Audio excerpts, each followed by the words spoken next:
جو اصل ایشو ہے جہاں پر حکومت جس چیز کے لیے تیار نہیں ہے انتخابات کے لیے، وہ مسئلہ نظروں سے اوجھل نہیں ہونا چاہیے۔ اب ظاہر ہے کہ حکومت یا اس کے جو میں کہوں گا سہولت کار ہیں، ان کی کوشش یہ ہے کہ اس ڈیبیٹ کو کسی اور رخ پہ لے جائیں، لیکن اصل ڈیبیٹ کا نقطہ یہ ہے کہ کیا فرض کریں کہ پنجاب میں اور کے پی کے اندر کسی بھی وجہ سے اسمبلیز اب نہیں رہیں اور اس پروسیس کو آپ نے آغاز کر دیا، تو کیا اب آپ ان کو کہتے ہیں نا اتنے 65% جو پاکستان کی آبادی کے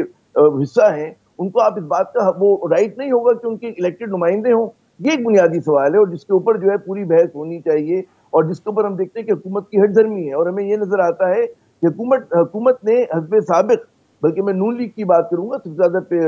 پیش وہ ہے کہ انہوں نے ہمیشہ سے عدلیہ کو تقسیم کرنے کی کوشش کی، 97 میں بھی کیا، بعد میں بھی کیا، اور ایک مرتبہ پھر کوشش کر رہے ہیں، ایک مرتبہ پھر وہ جہاں جہاں ان کو موقع مل رہا ہے کہ جو انسٹیٹیوشن یا جو افراد جو ہیں ان کے سامنے کھڑے ہوتے ہیں ان کو متنازع بنانے کی کوشش کرتے ہیں، ماضی میں بھی کیا، اس بار بھی کر رہے ہیں۔